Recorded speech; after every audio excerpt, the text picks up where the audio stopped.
Assalamualaikum kepada Dr. Fatin. Saya Nur Wahidah binti Abdul Aziz.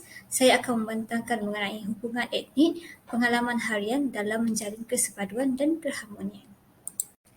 Malaysia memiliki keistimewaan yang berkait rapat dengan ciri-ciri latar belakang masyarakatnya yang terdiri daripada pelbagai etnik.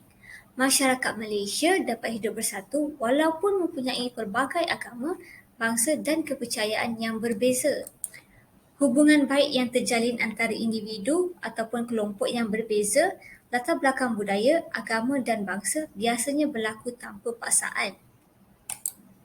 Pengalaman harian yang terhasil daripada hubungan tersebut pula berlaku dalam pelbagai suasana dan ruang yang luas seperti menerusi perkongsian dalam aspek makanan, kesenian dan media. Di sini kita dapat lihat ada 3 aspek penting dalam membina dan memantapkan kesepaduan etnik, iaitu makanan, media dan kesenian. Makanan ialah sesuatu yang menjadi santapan dan aspek yang penting dalam kehidupan manusia untuk memenuhi keperluan biologi dan sosiologi. Makanan berperanan menyatupadukan pelbagai etnik dalam sesebuah masyarakat dan sebaliknya, makanan juga dapat membahagikan individu kepada kumpulan sosial yang tertentu dalam masyarakat. Penyatupaduan dan pembahagian tersebut bergantung kepada bentuk ruang sosial sesuatu makanan mengikut fungsinya dalam masyarakat, khususnya masyarakat pelbagai etnik.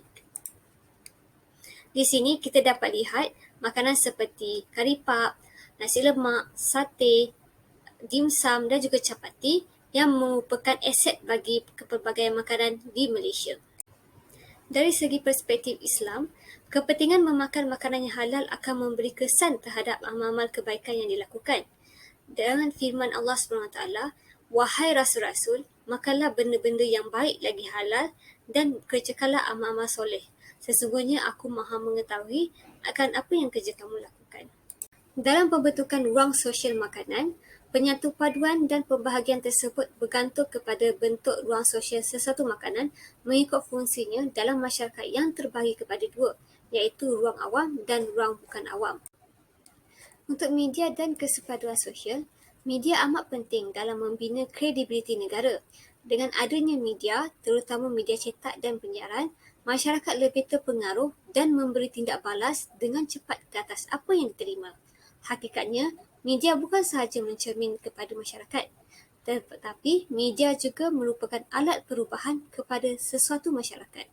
Media yang dimaksudkan merujuk kepada alat yang mewujudkan interaksi sosial, politik dan ekonomi dalam konteks yang moden. Media berfungsi untuk menyampaikan maklumat dan mendidik masyarakat serta merupakan sumber prima dalam komunikasi massa. Tambahan pula, kini media bersifat universal tanpa sepadan. Jenis dan fungsi media juga semakin canggih selari dengan perkembangan arus modernisasi pada masa kini. Tidak dapat diragukan dan pengaruh laman sosial dapat memberikan kesan positif juga kesan negatif. Antara kesan positif yang boleh kita lihat ialah maklumat dapat disebarkan dengan pantas selain ia memudahkan lagi manusia untuk menyampaikan dan mendapatkan maklumat. Selain itu, individu boleh memberi pendapatnya sendiri dan berkongsi segala maklumat yang mereka rasakan berguna kepada orang lain dan berinteraksi ini membolehkan mereka berkongsi pendapat yang berbeza-beza. Untuk kesan negatif, ianya akan menimbulkan isu yang menyentuh sensitiviti kaum, hak keistimewaan orang Melayu, adat resam, agama dan sebagainya. Selain itu, ia juga menjejaskan semangat perpaduan antara kaum di Malaysia yang terbina berkurun lama dahulu. Isu negatif yang diperdebatkan boleh menyebabkan perselisihan faham seperti isu murtad.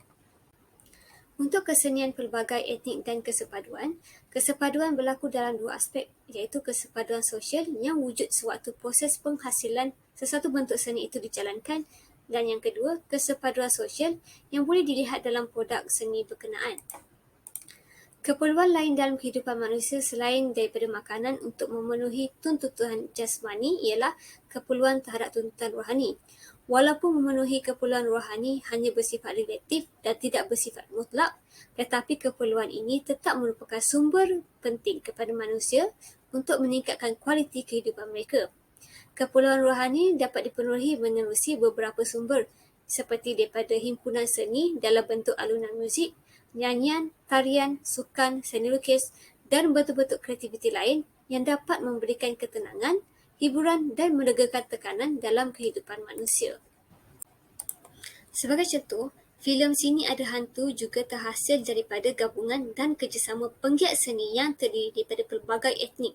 Filem ini diterbitkan oleh Gayatri Sulin Pillai dan jalan ceritanya ditulis dan seterusnya diarahkan oleh James Lee. Filem ini membariskan pelakon daripada pelbagai etnik iaitu Baki Zainal dan Alvin Wong sebagai penaja utama dan dibantu oleh Fasha Sanda, Ira Shazira dan Manny Chen.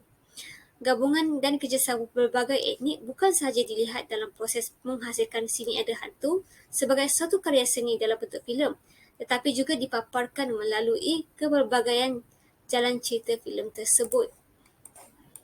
Selain itu, lagu Pergi Nyanyian Aizat yang memenangi anugerah Jawai Lagu ke-24 pada 2009 sebagai satu contoh unik dan amat baik untuk memahami bagaimana karya seni itu terhasil daripada gabungan kerjasama pelbagai etnik. Lagu tersebut dicipta oleh Patty Teo yang berasal dari Sabah, manakala liriknya pula digubah oleh Amran Omar dan dinyanyikan oleh Aizat dengan iringan alat muzik tradisional Cina yang dipanggil erhu. Lebih menarik lagi, pada malam pertandingan anugerah Jawai Lagu tersebut ialah alunan muzik daripada erhu hasil gesekan oleh seorang gadis Melayu yang bertudung.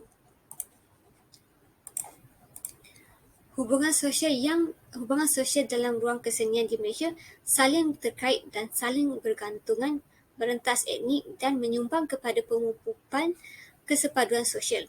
Keadaan ini juga terselah dalam karya seni yang lain seperti seni lukis yang dihasilkan oleh pelukis tempatan Chua Teng Teng dan Sam Karuna dalam lukisan batik moden. Kesimpulannya, jelas sekali bahawa perpaduan etnik amat penting bagi mewujudkan suasana yang aman dan harmoni. Semua rakyat mengimpikan sebuah negara yang aman dan bahagia dan rakyat Malaysia wajar bersyukur kerana hidup dalam pelbagai etnik yang saling bergantung dan menghormati satu sama lain.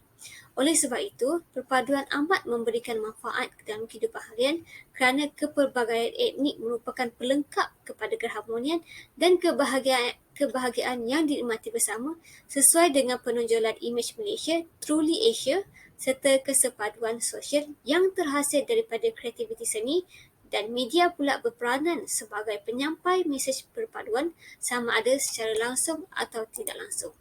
Sekian dari saya, terima kasih.